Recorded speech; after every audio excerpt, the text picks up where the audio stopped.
So hello students, स्वागत है आप सबका आज के इस वीडियो में। तो आज जो होने वाला है वो हम लोग क्वेश्चन नंबर 3 पढ़ने वाले हैं। और एक्सरसाइज आप लोगों को पता ही होगा ये कौन सा एक्सरसाइज चल रहा है। अभी चल रहा है एक्सरसाइज 5.2 का क्वेश्चन नंबर 3, जो कि हम लोग अर्थमेटिक प्रोग्रेशन पढ़ रहे हैं। तो पहला क्वेश्चन दिया हुआ है उसको देखते हैं। पहला क्वेश्चन 2 और यहाँ पे मिसिंग एक नंबर है और 26 है। ओके, और ये एपी के फॉर्म में है। मिसिंग बताना है, मिसिंग टर्म बताना है, और ये जो है एपी में है। ठीक है, एपी में है और मिसिंग टर्म बताना है। तो आप लोग बता सकते हैं ना। तो आप लोग ऐसे लिख सकते हैं लोग, यहाँ पे दिया हुआ है first term is equal to 2 दिया हुआ है, और हमारा 23 टर्म दिया हुआ है, यानी first term is equal to 2 दिया हुआ है। या फिर ऐसे लिखिए, फर्स्ट टर्म ऐसे लिखे तो अच्छा मूड क्लियर होगा, अच्छे से क्लियर होगा। इज इक्वल टू 2, और जो हमारा थर्ड टर्म जो दिया हुआ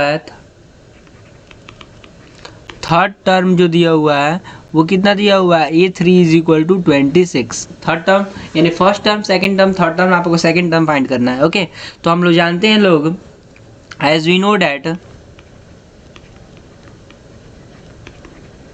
हम लोग जानते हैं लोग, a n is equal to a plus n minus 1 क्या है, n माइनस 1 इंटू डी। तो ए एन का वैल्यू हमारा कितना दिया हुआ है, 3। तो ए का वैल्यू अगर हम n का वैल्यू 3 रखते हैं तो ए का वैल्यू हमारा कितना आ जाएगा, ए हमारा कितना दिया हुआ है, ए हमारा जो दिया हुआ है 2। तो हम यहाँ पे ए का वैल्यू 2 लिखते हैं, और n का वैल्यू अगर 3 डालते हैं तो 3 माइनस 1, और कॉमन डिफरेंस कितना दिया हुआ है हमारा, डिफरेंस भी हमें जो है वो पता नहीं है। तो डिफरेंस हम डी लिख लेते हैं यहाँ पे। A3 का वैल्यू कितना दिया हुआ है, A3 इज इक्वल टू 26 दिया हुआ है, तो हम 26 लिख सकते हैं। तो 2 plus 2D is equal to 26। यहाँ पे और लिख सकते हैं 13 is equal to 1 plus D, और therefore D is equal to कितना हमारा, 13 माइनस 1 विल बी 12। हमारा डिफरेंस आ गया ना। अगर ये डिफरेंस आ गया तो आप लोग बता सकते हैं कि नहीं डिफरेंस आ गया तो सेकंड टर्म। तो आपको सेकंड टर्म हैंस A2 हमारा सेकंड टर्म यानी A2, सेकंड टर्म क्या होगा, सेकंड टर्म जो हो जाएगा A plus 2 minus 1 into D हो जाएगा। और ए का वैल्यू कितना दिया हुआ है, ए का वैल्यू 2 दिया हुआ है, और ये कितना दिया हुआ है, ये 1 हो जाएगा, और ये 12 हो जाएगा। तो आंसर हो जाएगा 14। आंसर आ गया ना। तो ऐसे ही आप लोगों को जो है वो बनाना है। तो आप लोग वीडियो को पॉज कीजिए और जो है आगे का प्रोसेस कीजिए, यानी क्वेश्चन नंबर 2 आप लोग जो है बनाइए।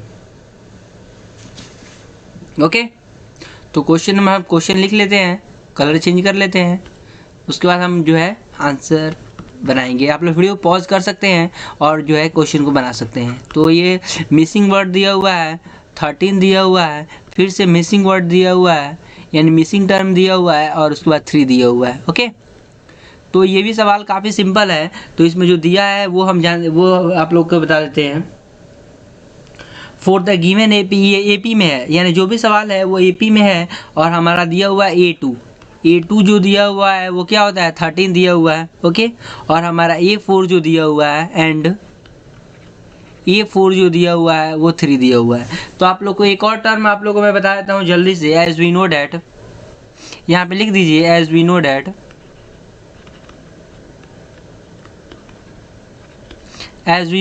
ए n is equal to a plus n minus 1 into d. ये होता है ना, लेकिन एक शॉर्टकट तरीका आपको बताता हूँ। A2 जो होता है, A2 यानी A2 जो 30 होता है, तो A2 जो होता है, A2 is equal to a plus d होता है। ठीक है, ये होता है सेकेंड टर्म यही होता है। सेकेंड टर्म का फॉर्मूला होता है ए प्लस डी। सेकेंड टर्म जो हमारा दिया हुआ है 13 इज इक्वल टू हमारा ए जो है पता नहीं है, और कॉमन डिफरेंस भी पता नहीं है। ये इक्वेशन 1 हो गया। ओके, और हमारा A4 जो दिया हुआ है यानी A4 is equal to a plus 3D होता है। ये हमारा जो होता है फोर्थ टर्म होता है। तो फोर्थ टर्म जो हमारा क्या दिया हुआ है, फोर्थ टर्म, तो आप लोग फोर्थ टर्म जो दिया हुआ है हमारा 3 दिया हुआ है। तो फोर्थ टर्म के 3 is equal to a plus 3D। ये हमारा इक्वेशन 2 हो गया। फ्रॉम इक्वेशन 1 एंड 2 को आप लोग देख सकते हैं। इक्वेशन 1 एंड 2 से हम लोग क्या हो जाएगा, ऑन सब्ट्रैक्टिंग इक्वेशन 1 फ्रॉम 2, लिखिए ऑन सब्ट्रैक्टिंग इक्वेशन 1 और 2 फ्रॉम 1 ऐसे लिखिए। On subtracting equation 2 from 1 equation 1 से जो है 2 घटाना है तो 1 को ऊपर लिख दीजिए। तो 1 ऊपर के लिए आ जाएगा तो क्या हो जाएगा, a plus d is equal to 13 और a plus 3d is equal to 3। Subtracting करना है तो ये माइनस हो जाएगा, ये माइनस हो जाएगा, ये माइनस हो जाएगा, तो ये कैंसिल हो जाएगा और यहाँ से हो जाएगा क्या, -2d इज इक्वल टू कितना हो जाएगा, 10 हो जाएगा। Therefore d is equal to हो जाएगा -5। ठीक है ना, d इज इक्वल टू -5 हो जाएगा। तो from equation 1 putting the value of, यहाँ पे लिखिएगा putting the value of d in equation 1 we get, हमें क्या मिलेगा, हमें मिलेगा a plus 2d is equal to, equation 1 का था a plus 2d is equal to 13 था, यही ना था, a plus d is equal to 13 था, a plus d is equal to 13 था। ओके, तो हमारा a का वैल्यू, a प्लस d का वैल्यू कितना हो जाएगा, -5 इज इक्वल टू 13 हो जाएगा। Therefore a is equal to 13 plus 5 is equal to 18 हो गया। हमारा a का वैल्यू आ गया।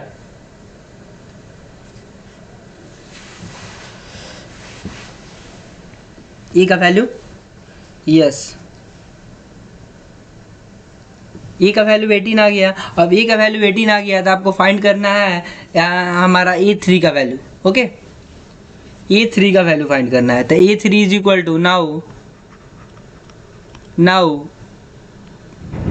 A3 का वैल्यू क्या होगा, A3 is equal to A plus n-1 यानी 3, यहाँ पे हम 3 कर लेते हैं। क्या हो जाएगा, 3 - 1 इंटू डी, डिफरेंस कितना दिया हुआ है, डिफरेंस जो दिया हुआ है -5 का दिया हुआ है। तो हमारा A3 क्या हो जाएगा, ये जो हमारा 18 हो गया प्लस 2 इंटू -5 यानी 18 प्लस -10 इज इक्वल टू 8। आ गया ना A3 का वैल्यू। तो हमारा जो है A1 का वैल्यू 18 हो गया, यानी हमारा A1 का वैल्यू 18 हो गया और A3 का वैल्यू जो हो गया वो 8 हो गया। निकल गया ना, ऐसे काफ़ी इजी सवाल था, ये नहीं था। तो ऐसे ही अब आप लोग वीडियो पॉज कीजिए और क्वेश्चन नंबर 3 को जो है बनाइए।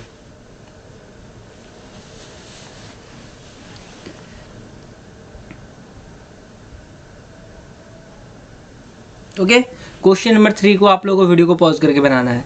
तो हम लिख लेते हैं यहाँ पे, ये है 5, दूसरा टर्म मिसिंग है, तीसरा टर्म भी मिसिंग है, चौथा टर्म जो है 9 1/2 है। ओके, तो आप लोग ऐसे लिखिए, इसमें हम जल्दी बनाते हैं। आप लोगों को जो लिखना है ना, ठीक है, जो स्टेटमेंट था वो जैसे स्टेटमेंट 1 2 जो बनाए थे वैसा ही स्टेटमेंट बनाना है। तो हम फिलहाल जो है शॉर्टकट में लिखते हैं, a इज इक्वल टू 5 दिया हुआ है और हमारा A1 2 3 4 A4 जो दिया हुआ है वो दिया हुआ है 9 1/2 इज इक्वल टू कितना, 19/2 दिया हुआ है। ओके, और A4 क्या होता है, A4 का वैल्यू, A4 दिया हुआ है ना, therefore A4 is equal to कितना होता है, A प्लस 3d होता है। ये क्या होता है, फोर्थ टर्म, क्योंकि A4 जो होता है, अगर हम A4 लिखते हैं, A4 इज इक्वल टू कितना हो जाएगा, A प्लस 4 - 1d लिखते हैं तो A प्लस 3d हो गया ना। तो वैसा ही हम शॉर्टकट में यहाँ पे A प्लस 3d लिख दिए हैं। A4 इज इक्वल टू 19/2 हो गया। ओके, हमारा जो है फर्स्ट टर्म दिया हुआ है 5 प्लस 3d हो गया। तो यहाँ से आप लोग निकाल सकते हैं लोग, 3d is equal to 19/2 - 5 is equal to 9/2 हो गया। और therefore d is equal to divide में है, गुना में है, तो इसे डिवाइड में हो जाएगा 9/2 इंटू 1/3, 3 से कट जाएगा 3, विल भी हो जाएगा 3/2। ओके, तो हमारा डिफरेंस कितना आ गया, डिफरेंस आ गया 3/2। Therefore common difference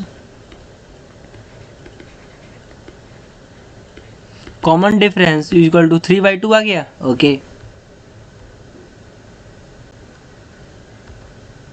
common difference 3/2 आ गया। तो हमको सेकंड टर्म निकालना है और थर्ड टर्म निकालना है। Now second term a two equal to क्या होता है, a two equal to a plus d होता है, तो ए इजिकल टू 5 दिया हुआ है, प्लस डिफरेंस कितना दिया हुआ है 3/2 दिया हुआ है, विल भी हो जाएगा 13/2 हो गया, इजिकल टू ऐसे आप क्या लिख सकते हैं 13/2, 6 1/2 ऐसे लिख सकते हैं ना, हाँ ऐसे भी लिख सकते हैं आप।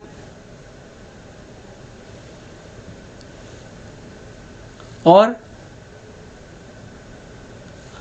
हमारा जो है जाएगा ए थर्ड टर्म, तो ए थर्ड इजिकल टू क्या होता है, a third term equal to a plus 2d होता है, तो 2d plus 2d 5 plus 2 into 3/2 हो जाएगा, तो यहाँ से ये कट जाएगा, तो 5 प्लस 3 हो जाएगा, विल बी 8 हो जाएगा। तो हमारा आंसर एक ये हो गया और एक ये हो गया, और दोनों को जो है वहाँ पे फिल कर दीजिएगा, तो आंसर बन जाएगा। तो हमारा जो है थर्ड नंबर भी बनकर तैयार हो चुका है। ओके, अब हम लोग नेक्स्ट लेक्चर में क्वेश्चन नंबर 3 के क्वेश्चन नंबर 4 और 5 को बनाया जाएगा।